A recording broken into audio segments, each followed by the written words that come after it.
Welcome to live class. आज हम अपनी हिंदी ग्रामर की क्लास में पार्ट 4 शब्दभेद पढ़ने वाले हैं। इससे पहले कि हम अपना लेसन स्टार्ट करें, मैं आपको एक गुड थॉट बताती हूँ कि जितना कठिन संघर्ष होगा, जीत उतनी ही हमारी शानदार होगी। The harder the conflict the more and glorious and trim. यानी हम जितनी अधिक मेहनत करेंगे, हमें उतनी ही शानदार सफलता मिलेगी, हम उतने ही बड़े लक्ष्य की ओर बढ़ पाएंगे। चलिए अब हम अपना पाठ स्टार्ट करते हैं। शब्द। सबसे पहले शब्द। शब्द क्या होते हैं कि वर्णों का जो सार्थक मेल होता है, ऐसा मेल जिनका कोई अर्थ हो वो शब्द कहलाता है।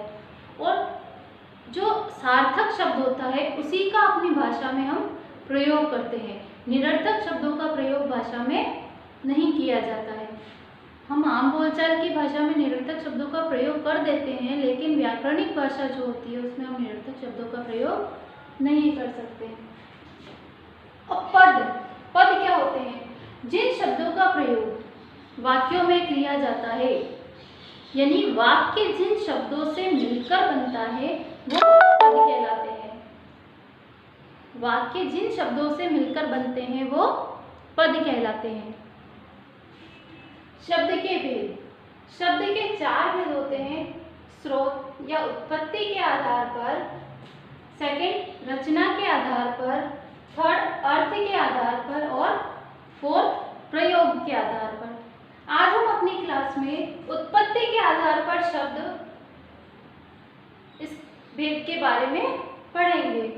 तो उत्पत्ति के आधार पर जो शब्द होते हैं वो 4 प्रकार के होते हैं। तत्सम शब्द, तद्भव शब्द, देशज शब्द और विदेशी या आगत शब्द। तत्सम शब्द क्या होते हैं? ऐसे शब्द जो संस्कृत से सीधे आकर अपनी भाषा में मिल गए। संस्कृत के वे शब्द जो हिंदी में ज्यों के त्यों काम में लिए जाते हैं, यानी जिस तरह उनको हिंदी में काम में लिया जाता है उसी तरह से संस्कृत में, जिस तरह से संस्कृत में काम में लिया जाता है उसी तरह से हिंदी में भी हम उनको वैसा का वैसा काम में लेते हैं। जैसे दुग्ध, दधि, स्वर्ण, इनको हम ऐसे अपने वाक्यों की आवश्यकता के अनुसार इन शब्दों को हम एज इट इज, यानी जैसे हैं वैसे हम उनको काम में लेते हैं। वो शब्द कहलाते हैं हमारे तत्सम शब्द। अब आता है तद्भव, यानी संस्कृत के वे शब्द, संस्कृत के वे शब्द जिनका बदला हुआ रूप हिंदी भाषा में काम में लिया जाता है, वे तद्भव शब्द कहलाते हैं। जैसे दूध, दही, सोना आदि। अब तीसरा भेद है इसका देशज शब्द। देशज यानी हमारे देश में उत्पन्न, ऐसे शब्द जो हमारे स्वयं के देश में उत्पन्न हुए हैं, जो हमारी आम बोलचाल की भाषा है, जो प्रचलित है शुरू से, उसको उनके जो शब्द हैं वो आकर हमारी हिंदी भाषा में सम्मिलित हो गए, है ना। तो वो शब्द देशज शब्द कहलाते हैं। ऐसे शब्द जो हमारे देश की आम बोलचाल की भाषा से आकर हिंदी में सम्मिलित हो गए, वो शब्द हो गए देशज शब्द। अब आता है आगत या विदेशी शब्द। विदेशी, विदेशी यानी आप जानते हैं कि विदेश यानी दूसरे देशों से, है ना।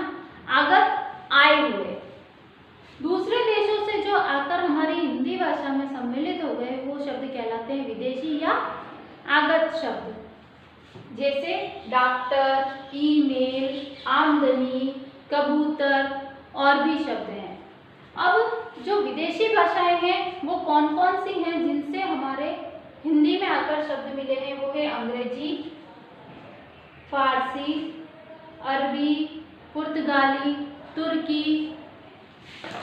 आप यहाँ देखिए कि यहाँ पर आपको पेज नंबर 34 पर कुछ तत्सम और तद्भव शब्द दिए गए हैं, इनको आप रीड करेंगे।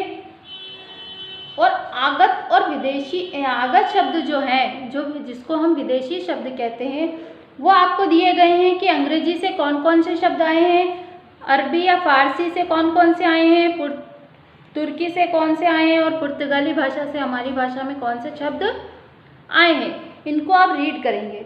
ओके, अब आता है कि जो हिंदी की भाषा में दूसरी भाषाओं से जो शब्द आए हैं उससे क्या होता है, हमारा जो शब्द भंडार होता है वो बढ़ जाता है।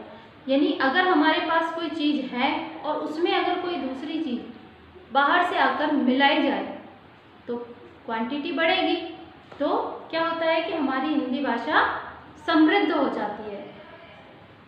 ठीक है, और कुछ शब्द हिंदी भाषा के विदेशी भाषाओं के अतिरिक्त जो हमारे प्रांत हैं, जो हमारे राज्य हैं, उनसे आकर भी हमारी हिंदी भाषा में सम्मिलित हो गए। आज की क्लास में हम इतना ही पढ़ेंगे कि शब्द क्या हैं, पद क्या हैं, शब्द के भेद कितने हैं और उत्पत्ति के आधार पर शब्द कितने प्रकार के होते हैं। नेक्स्ट रचना के आधार पर, अर्थ के आधार पर और प्रयोग के आधार पर शब्द के भेद हम अपनी नेक्स्ट क्लास में पढ़ेंगे। Okay, thank you, have a nice day.